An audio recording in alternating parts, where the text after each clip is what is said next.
ശീലഗ്രാമം പദ്ധതിയുടെ മാവേലിക്കര മണ്ഡലതല ഉദ്ഘാടനവും പാലമേൽ ഗ്രാമപഞ്ചായത്ത് ടേക്ക് എ ബ്രേക്ക് കെട്ടിട സമുച്ചയത്തിന്റെ ശിലാസ്ഥാപന കർമ്മവും മൃഗസംരക്ഷണ ക്ഷീരവികസന വകുപ്പ് മന്ത്രി ജെ ചിഞ്ചുറാണി നിർവഹിച്ചു. മാവേലിക്കര എം.എൽ.എ. എം.എസ്. അരുൺകുമാർ അധ്യക്ഷത വഹിച്ചു. പാലമേൽ മൃഗാശുപത്രിയോട് ചേർന്നാണ് ടേക്ക് എ ബ്രേക്ക് കെട്ടിട സമുച്ചയം നിർമ്മിക്കുന്നത്.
നമുക്കറിയാം, ഇന്ന് ടേക്ക് എ ബ്രേക്കിൻ്റെ ഉദ്ഘാടനവും അതോടൊപ്പം തന്നെ ഇന്ന് ക്ഷീരഗ്രാമത്തിൻ്റെ നമ്മുടെ ഈ പദ്ധതിയുടെ ഒരു ഉദ്ഘാടനവും ഇന്നിവിടെ നടക്കുക.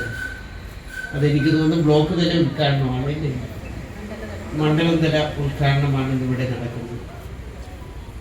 നമുക്കറിയാം, അരുൺ പറഞ്ഞതുപോലെ ഇവിടെ ഒരു ടേക്ക് എ ബ്രേക്ക് വളരെ ആവശ്യമാണ് എന്ന് പറഞ്ഞപ്പോൾ ഞാൻ ചോദിച്ചു, വേറെ ഒരു സ്ഥലവും കിട്ടിയില്ലായിരുന്നു. റവന്യൂ വകുപ്പിൻ്റെ ധാരാളം സ്ഥലങ്ങൾ ഒരുപാട് സ്ഥലത്തൊക്കെ ഉണ്ട്, നമ്മളത് നോക്കണം.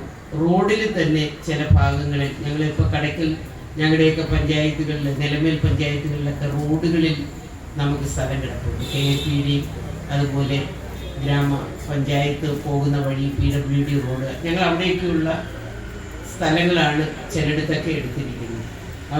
പാലമേൽ ഗ്രാമപഞ്ചായത്ത് പ്രസിഡന്റ് ബി വിനോദ് സ്വാഗതം ആശംസിച്ചു. Block panchayat president S Rajani, വിവിധ പഞ്ചായത്ത് പ്രസിഡന്റുമാർ, രാഷ്ട്രീയ പാർട്ടി പ്രതിനിധികൾ, നാട്ടുകാർ തുടങ്ങിയവർ ചടങ്ങിൽ പങ്കെടുത്തു.